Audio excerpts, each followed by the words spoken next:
Thanks for tuning in to Bourbon Drop. I'm your host, Myron. Today, we've got a 16-year-old light whiskey on the channel. Shout out to the folks up at Drug City out in Baltimore, because I went to Drug City in Baltimore and they had a ton of picks. This was one of them. Let's get it. Bottle drop, bottle drop, bottle drop.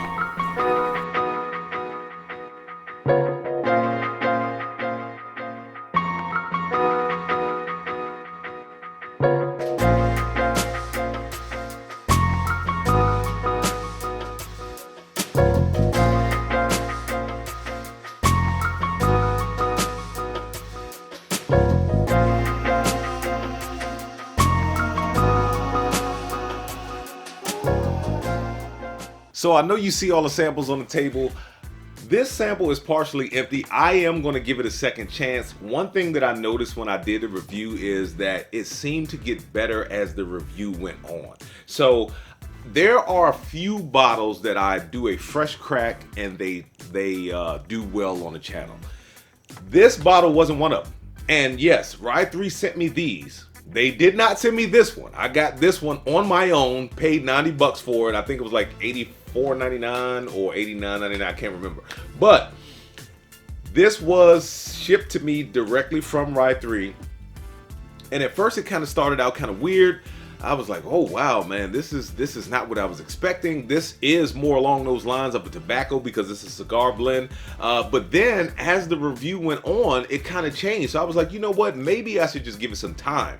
But in the meantime, we are going to review the 16-year-old light whiskey that RY3 has sourced. Now, they don't produce anything, they do source. They are a small distillery, well, company out of Virginia Beach at the moment. I don't know if they have any plans on distilling anything in the future. This is actually my first light whiskey. As you can see, it's already been cracked, so I do know what it tastes like, but I have given it some time to air out, do whatever it wants to do, and then give it a fair review. So now that I've got it in the glass, let's give it a nosing. That is just sweet caramel. That's like sweet caramel, strawberry Twizzlers,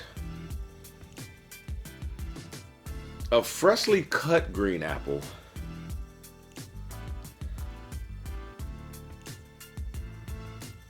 and that's pretty much it. Now, light whiskey was something that U.S. producers came up with in the 1960s, I believe. Like I said, this is my first one. I have heard things about light whiskey. I've heard things about it being good.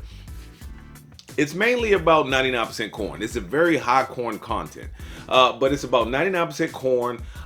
And the fact that they were trying to bring whiskey back as an American staple versus people importing whiskey and that being the drink of choice in America. So like you had your scotches and you had your, your single malt scotches, you had your blended Irish whiskeys, and you had your vodkas. And at the time, they were making a very big impact on the spirits community here in America. So to counteract that, American spirit producers just said, well, we'll make what we call a light whiskey, something that can be aged in used American oak barrels, such as Scotch or blended Irish whiskeys, or something that is aged in virgin American oak barrels.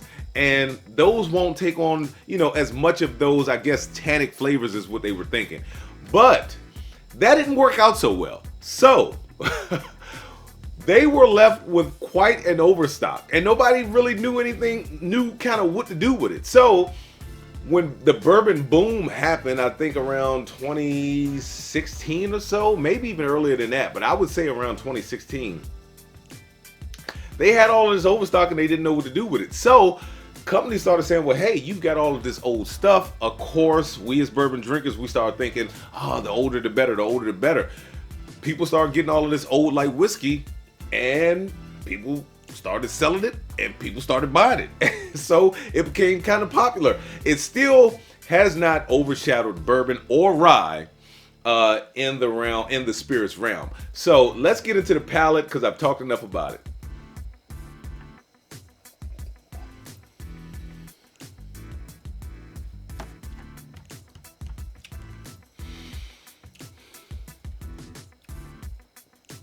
Wow. Wow. That, woo, that's good. Think of concentrated caramel, butterscotch, concentrated butterscotch. If you have ever been a smoker and smelled a wet menthol cigarette, that kind of comes up on the back end. It's 16 years old. You get this oakiness. You get this drying to it. That, oh my. Let's go back into the nose one more time. Some of that like mint or menthol note comes out on the nose now. Heavy caramel. But it's almost got this fingernail polish remover note that I pick up in Dusty's. Like I picked up in one of the Pirate Bottle Logic Craigs. I picked it up in the Old Forester bottle from 1979. You really picked that up in this glass. Let's go back into the palette.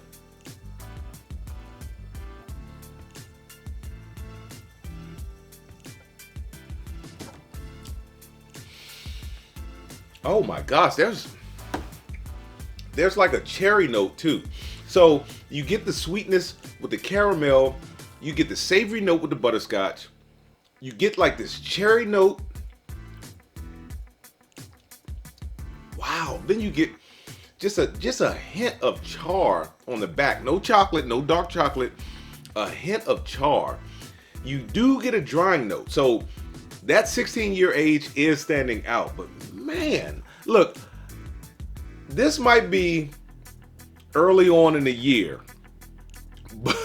but that might be a contender for my 2023 list already. Because last year, I thought it was going to be Larceny A123.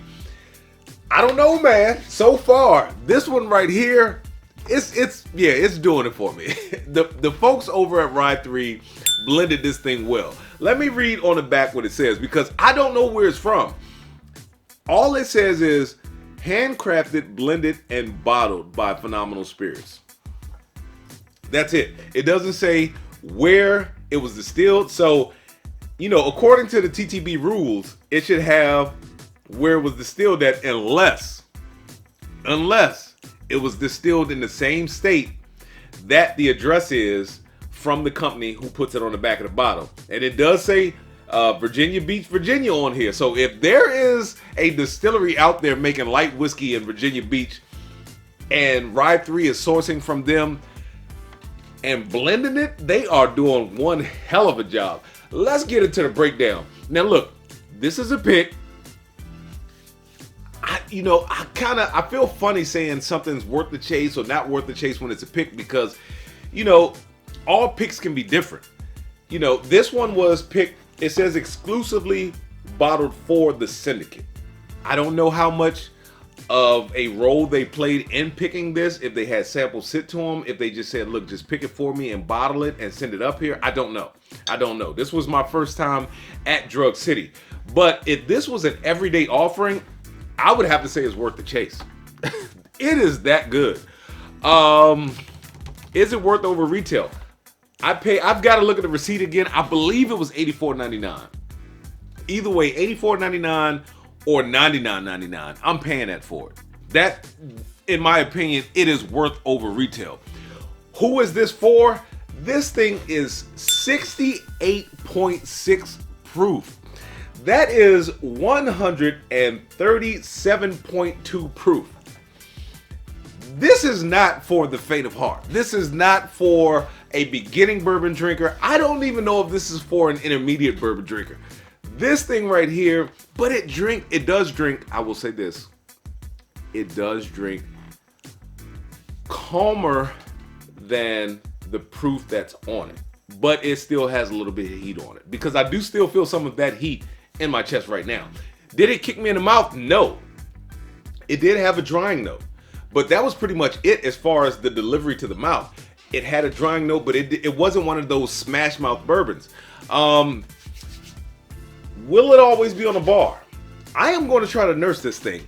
Now, Drug City had a ton of them. I might.